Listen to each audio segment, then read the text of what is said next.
جو لوگ مسلسل اپنے بال گرنے کی وجہ سے پریشان ہیں ان کے لیے دنیا کی سب سے بڑی وگ تیار کر لی گئی ہے، جس کی اونچائی تقریباً 2.58 میٹر یا 8 فٹ 6 انچ ہے، اور یہ کچھ ایسی دکھتی ہے۔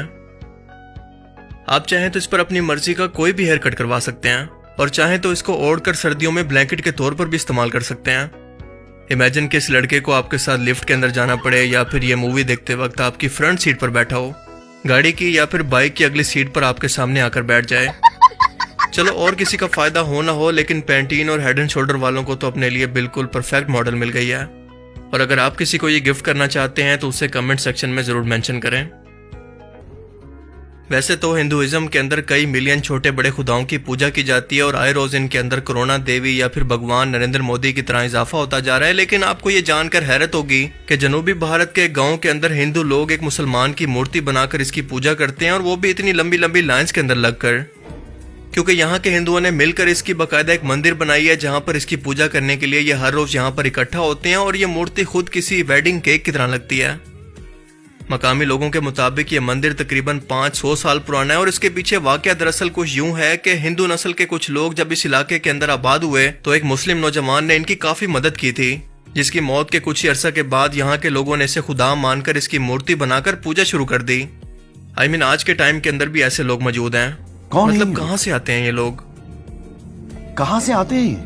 اس مورتی کو فروٹ، ناریل، شراب، گوشت، اگربتیاں چڑھانے کے لیے استعمال کیا جاتا ہے، اور اچھا خاصا بزنس پہ چمک گیا ہے، کسی اور کا نہیں بلکہ صرف مندر کے پجاریوں کا۔ اور اس ویڈیو کو دیکھنے کے بعد ہمارے مسلمان پیر اور درباروں کی انتظامیہ نے یہاں پر اپنی تبلیغی جماعت بھیج کر ان کی ہدایت کے لیے کوشش شروع کر دی ہے کہ یہ لوگ مردوں کی پوجا کر کے اس سے دعائیں مانگ کر شرک کرنے سے باز آ جائیں۔ یو نو وٹ آئی مین۔ اصل میں بات یہ ہے کہ جہالت کی نہ کوئی باؤنڈری ہوتی ہے اور نہ ہی کوئی لمٹ ہوتی ہے۔ یہ ہر فرقے میں، ہر مذہب میں اور ہر ایک باؤنڈری کے پار آپ کو بالکل ایک جیسی ملے گی، جس کا تعلق کسی اور چیز سے نہیں بلکہ صرف اور صرف جہالت سے ہے۔ سوشل میڈیا پر الجیریا کے امام صاحب کی نماز تراویح کی ایک ویڈیو بہت زیادہ گردش کر رہی ہے، جس کے اندر یہ دیکھا جا سکتا ہے کہ نماز کے دوران ایک بلی ان کے کندھوں پر آ کر بیٹھتی ہے اور بوسہ دے کر واپس اتر جاتی ہے، مگر امام صاحب نہ اسے پیچھے ہٹانے کی کوشش کرتے ہیں، نہ اس کو بھگاتے ہیں، بلکہ حسن سلوک سے اسے باقاعدہ اوپر چڑھنے کا راستہ دیتے ہیں۔ اب بظاہر یہ ایک چھوٹی سی ویڈیو ہے، مگر اس قدر اہم ہے کہ پوری دنیا کی میڈیا انڈسٹری کو اکیلے تباہ کرنے کے لیے کافی ہے، جو اربوں ڈالر لگا کر فلم، میڈیا اور سیاست کے اندر مسلمان قوم کو ایک ظالم اور وحشی قوم ثابت کرنے کی ہر ممکن کوشش کرتے ہیں۔ لیکن ان کے تمام چالوں کو اس ایک ویڈیو نے غلط ثابت کر دکھایا کہ ہمارا مذہب اسلام دراصل صرف انسانوں کے لیے ہی نہیں بلکہ جانوروں سے بھی حسن سلوک اور پیار کا درس دیتا ہے۔ جس طرح سے قطر نے فیفا ورلڈ کپ کے دوران اسلام کا اصل چہرہ غیر مسلموں کے سامنے پیش کیا اور لوگ حقیقت جان کر اسلام قبول کرنے لگے، بالکل ویسے ہی پورے انٹرنیٹ پر یہ ویڈیو سامنے آنے کے بعد کئی غیر مسلم اس حسن سلوک سے متاثر ہو کر کریوسٹی میں ہی صحیح لیکن ایک بار تو اسلام کے بارے میں جان رہے ہیں۔ اور اس اپنائیت کی ایک وجہ یہ بھی ہے کہ ان کے خود کے ملک کے اندر بھی یہ قانون ہے، اور ان لوگوں کی فطرت کے اندر جانوروں سے محبت شامل ہے۔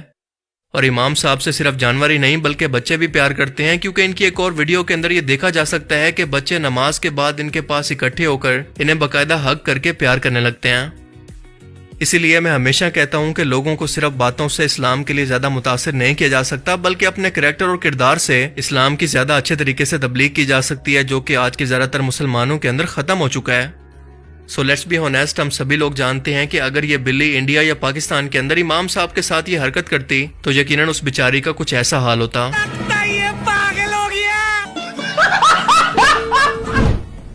سمندر میں جزیروں کا سطح پر آنا اور کچھ ہی عرصے کے بعد ڈوب جانا ویسے تو بالکل ایک عام سی بات سمجھی جاتی ہے، لیکن سائنسدانوں کو ایک ایسے جزیرے کی گمشدگی نے چکرا کر رکھ دیا ہے جو کہ کچھ ہی عرصہ پہلے تک گوگل میپ پر باقاعدہ سینڈی آئلینڈ کے نام سے موجود تھا، مگر دیکھتے ہی دیکھتے اچانک سے کہیں پر غائب ہو گیا۔ یہ پورا جزیرہ پرانے نقشوں کے اندر بھی موجود تھا اور گوگل میپ پر بھی، لیکن گوگل میپ ہمیشہ سے آسمان کی سیٹلائٹ کے ذریعے تصویریں لیتا ہے، جس کی اتنی بڑی غلطی کے چانسز نہ ہونے کے برابر ہیں کہ کوئی جزیرہ موجود ہی نہ ہو اور وہ اسے میپ پر دکھا دے۔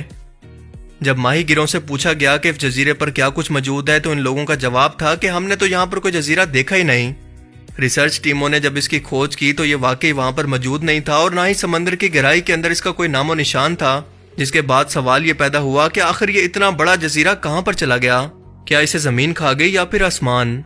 اسی سوال نے اس کا نام گوفٹ آئلینڈ یا پھر بھوتیا جزیرہ رکھ دیا، جس کے بارے میں آج تک ریسرچر پریشان ہے کہ ایسا بھلا ممکن کیسے ہوا، پر کسی کے پاس اس کا کوئی جواب نہیں۔